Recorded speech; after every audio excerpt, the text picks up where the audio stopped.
Hey folks, welcome back to the Brown Surgery Podcast. I'm your host, Dr. Kenneth Lynch. In this episode, we're going to kick off our 2022 Chief Resident Podcast series, which we're really excited about. This is something we started last year as a way for our Chief Residents to leave their mark here with us at Brown by discussing a topic they are passionate about. Today, we're going to take a look at the decision to go into general surgery training. We'll get into some of the factors that one should consider if they think that this is the career pathway for them, as well as what it takes to be a successful surgery resident at all stages of training. Joining me to discuss this is our Chief Administrative Resident, Dr. Andrew Varone. So I'd like to welcome Dr. Andrew Varone to the podcast today. Kenny, thanks for having me. So I guess before we get into the thick of it, Andrew, can you just go through your educational pedigree for us? So I went to undergraduate at Brown University. I studied human biology and brain and behavior. Interestingly, I guess my whole family's cops and firemen, so going to Brown, I knew that I wanted to be a fireman afterwards. So after college, I became a fireman in North Providence, Rhode Island.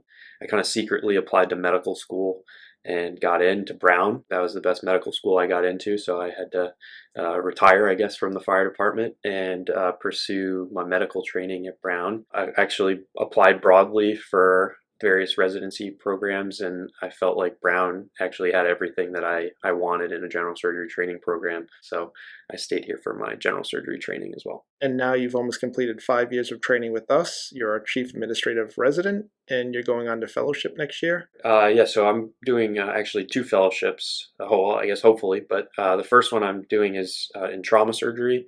That'll be trauma and critical care at the University of Maryland Shock Trauma Center. So I start that this August, and I'm actually currently interviewing for the year after, and I intend to do a minimally invasive surgery fellowship. Where that will be, obviously, is up to the match gods. You know, Andrew, one of the objectives I had for this podcast and why I wanted to have you on to talk with us today was to discuss your decision to enter a career in general surgery while you were a student at Brown and maybe discuss some of the factors that ultimately led to that decision. Yeah, sure. So like I said, I used to be a firefighter. I came into medical school thinking that I was doing emergency medicine. I was pretty gung-ho about it. And I had these kind of realizations throughout medical school that I first really enjoyed the operating room, more so than I thought I would. And that, my passion, what I thought was in the emergency medicine was really more so on the surgical management of trauma patients. And a lot of the honestly sick ER patients often end up with surgical diagnoses anyways. And so that whole trauma, critical care, taking care of sick patients definitively led me towards a general surgery kind of pathway. I thought the personalities fit with me. I thought, I really enjoyed being around the people working in the team. So there were a lot of reasons that I chose general surgery. I also toyed around with the idea of orthopedics and plastics, did some research in there, and I really great experiences with those departments, but I also really like being a doctor, and I like that I know how to take care of an asthma attack or someone's diabetes or their blood pressure. And, I'm not just going to be doing just the technical aspects of surgery. I want to kind of to manage that. I think that's an important point. You say you like the team aspect of surgery, and I think we hear that a lot from students. How do you differentiate, like, hey, this team looks really cool here, and I think I could see myself doing this discipline for the rest of my life based on the team structure, but also recognizing that that team structure might not exist in other institutions? That's a really good point. I think the short answer is it's really hard. Both, I guess, even taking a step back from that is sometimes when you're going in looking as a medical student and what you want to do, you can find yourself latching on to a person rather than the profession. And I had some really good mentors in the ER that I was like, I could totally see myself doing this, but often when you really look at it, it's because I really like that mentor, and not so much the specialty as a whole. And it's important to have those kind of heart-to-heart moments with yourself and kind of take a step back, because it is a huge decision to make that choice. And again, when you're choosing the residency program, I think that that's important. And I think that you don't want to just go somewhere because you think you like one of the attendings or one of the people in that specialty or something, because those roles are transient. And so you really want to make sure when you're choosing a career that you find something that you're passionate about, something that you can see you can get fulfillment. It's what the classic like corny thing is, where it's like a career, not a job, and you want to make sure it's something that you can get long-lasting fulfillment out of. I think away rotations can play an important role here too, to sort of see two different sides of the way institutions function. Obviously, if you're ortho, plastics, neurosurge, that's mandatory, right? At least it was when way back when I was applying. But for general surgery, it's generally considered optional to do those. But I would strongly, and I do mentor bunch of the surgery interest group medical students and stuff, and I always tell them to at least do one. And there's other things too to factor. If you're thinking geographically, you want to go somewhere, that can always help to kind of get your foot in the door. But I think it's incredibly valuable, and I did do that as well to kind of get a better perception, because as you've heard, I'm from Brown through and through, so that's all I know. So I thought it was important to go spend some time at other institutions, which in my case made me really appreciate what we have going on here. It made me want to stay. I think there's a perception that I've heard a lot over the years about the lifestyle of a surgical resident and ultimately being a surgeon, whether it's conductive to work-life balance, whether you believe in that or not. And I think we hear a lot about that from students before they try to make a decision on their career, or when they're in their clerkship here, that sort of weighs on people's minds. Did that weigh into your decision? Yeah, I mean, absolutely. Especially as a first and second year med student, you hear how miserable the surgery residents are. You hear how brutal their hours are. They're always testy, and I'm not going to lie and say that residency is like a cakewalk and you get in at 9 a.m. and it's wonderful. It's long, hard hours. It's a lot of work. You're gonna miss weddings. You're gonna miss family birthday parties. I'm fortunate that I'm from Rhode Island, so I was able, even if I'm post call or something, I can get home and see my family and friends and stuff. But it's a lot of sacrifice. You got to make sure that this is what you want to do. All that being said, I find it incredibly rewarding. I've found that you really can have a work-life balance. It's certainly not as balanced per se as some of the other specialties. I have friends in psychiatry, for example, that have a lot more free time on their hands, and so you're going to work hard no matter what residency you go into. And I'd rather work 70 to 80 hours a week doing this and be fulfilled rather than working less hours and being a little less fulfilled. But that's an individual choice. Here at Brown, I think we do a good job.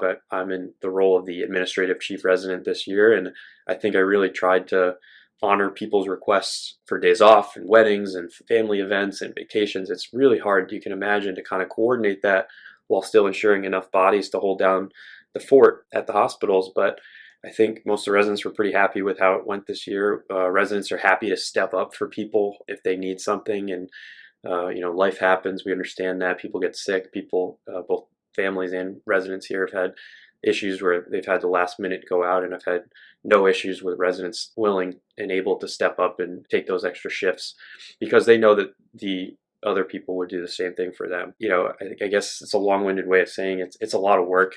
It was definitely something I considered because in medical school you do get to see how hard we work. There's days we're in at 5:30 and there's days you don't go home till 9, 10 o'clock at night if the case is going. You can't just leave. We don't work at a career where you just punch your ticket at the shift change. It's not shift work, and you got to take care of your patients. But I'm quite happy with how it all works. I still go out. I still have friends. I have a girlfriend. I go see my family. I get to work out. So you still have a life. Life continues on. But general surgery residency is absolutely a upfront sacrifice. Taking that one step further, the students you see at Brown who are considering entering surgical residency or choosing surgery as a career, what advice would you give them, and how best could they prepare for life in surgery? It's really hard as a third year. I think at least here, the third year clerkship is very highly regulated.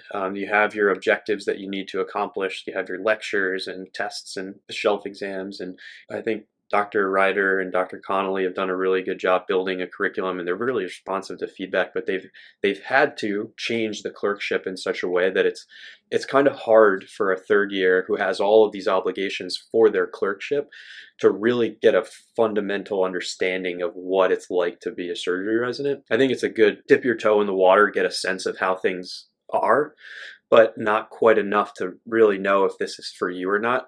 So I would encourage anyone on the fence to very early on spend a sub-I with us. I think the sub-Is get a much better window into what our actual life is like, certainly what the life of an intern is like, the hours, the sacrifice, the long days, sometimes short days, but and really the stress that is.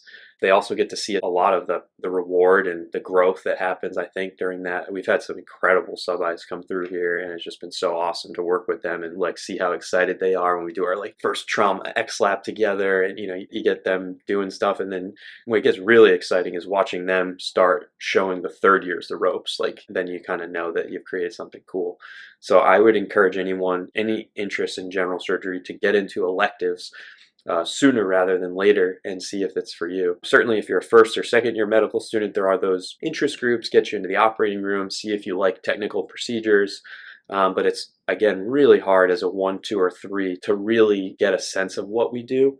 You can try and shadow, you can try and do interest groups, try and get some research projects going, at least meet some people, and that'll give you, again, little tastes of it. But I think the real, when push comes to shove, is your 4th year, or maybe late at the end of your 3rd year, to get some elective time with us and see what we actually do. It's not all Grey's Anatomy. And you just mentioned research. I think that comes up a lot, and students are sort of interested in it, or they just don't know how to get involved in some of the departmental efforts that we have going on. And hint, hint, you can always email me. But yeah, what would you say about research efforts as a medical student? I would say mandatory, or it's tough. So this is, and the caveat will be, I'm not really a research guy. I did do bench research in college. I've done some outcomes research, and I have an interest in certain clinical research things, but I'm not a bench research person. So I would say, if nothing else, research, particularly as a 1st and 2nd year med student, is a way to get your foot in the door and start making connections and start testing out waters. Like I said, I did some research with the plastics department, some of the ortho guys, and I think it was really good to like make connections like that. And again, by doing that, then you can say, hey, would you mind if I come to the OR with you on, oh, do you have any cases this week that I could come?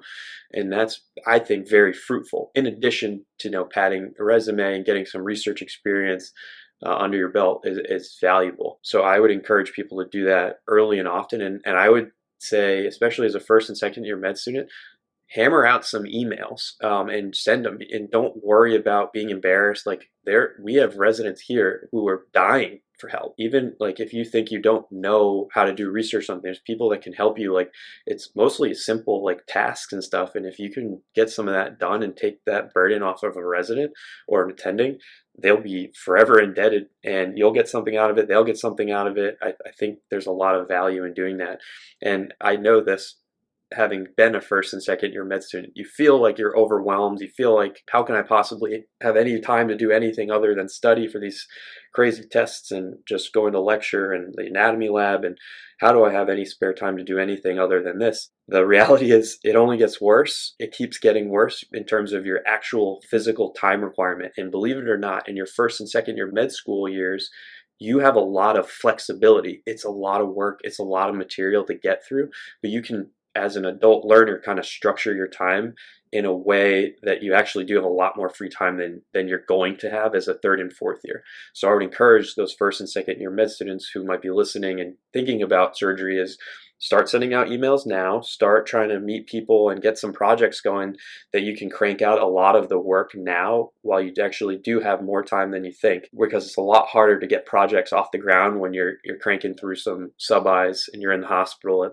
4:30 in the morning getting lists together and having a tough time managing your time that way. When you were looking for a surgery program, what were you looking for in particular, and what would you say students should be looking for? Obviously, there's a big push for simulation, the amount of open cases balanced with the MIS or robotic caseloads, community versus an academic program. Do you have any tips or insight into what students should be looking for when they choose a program? I mean, I think everyone's a little different. I'll just go on what I experienced, but just, if you have an idea of what your end game is going to be, that might dictate it a little bit. So Anna Mensing, one of our PGY4s, felt pretty strongly that she wanted to go into community practice. So she wasn't really particularly looking for a heavily academic 7-year program when she knew that she wanted to just crank out cases, be really good clinically, get a good operative experience such that she feels comfortable managing sick patients on her own. So if you come in knowing that, then that's going to, maybe change your gears a little bit. For me, I didn't really know what I wanted, I guess. I knew I wanted to do gen surg. I thought I wanted to do trauma. So that was one piece of my puzzles. I wanted a strong trauma program. Strong meaning both in volume and diversity of trauma. I want a strong trauma division in terms of mentorship, connections, things like that. And then along the same lines as that is that I wanted somewhere where the residents were running the show. I didn't want to go somewhere with a million fellows who, no matter what, when you start looking at these programs in a surgical specialty, if there are a lot of fellows, some of the places will try and sweet talk you and say like, well, there's enough cases to go around. The fellows and the residents, everyone works together. Everything's wonderful. They can't be. And we have colorectal fellows here. We really don't have any other fellows. And if you had colorectal fellows, hepatobiliary fellows, vascular fellows, surg-onc fellows, all of these fellows still kind of taking priority over the gen surg residents, that I think no matter where you are is going to at least complicate your residency. And I didn't really want that. I wanted to get a really broad and good operative general surgery training and then kind of fine tune it in my fellowship. Now, the converse to that is if you look at the match list of the places that have really big research dollars, tons of fellowships, they're incredible. And the people that work there are so super smart. I know a bunch of them at various institutions and they're all really great. So it's not a one size fits all. If you're interested in surg-onc or PD surg, for example, you need to do research, right? You need to go somewhere that has 2 years funded research, and not just any crappy research. We're talking like highly productive, good quality research in high impact journals. And it's better for you to be really targeting those kinds of programs for your general surgery residency and making those connections. So for me personally, I wanted somewhere that was highly operative, not a lot of fellows, very strong in trauma.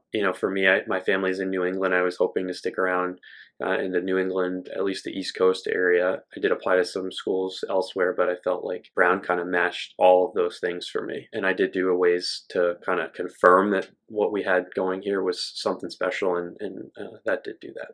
I think we hear this question often, especially from students or fourth years who are about to enter their internship year. What makes a good surgical resident, right? You've been through 5 years now. You're our chief resident. What would your advice be on what makes a good surgical resident, and maybe how can you best prepare for your intern year?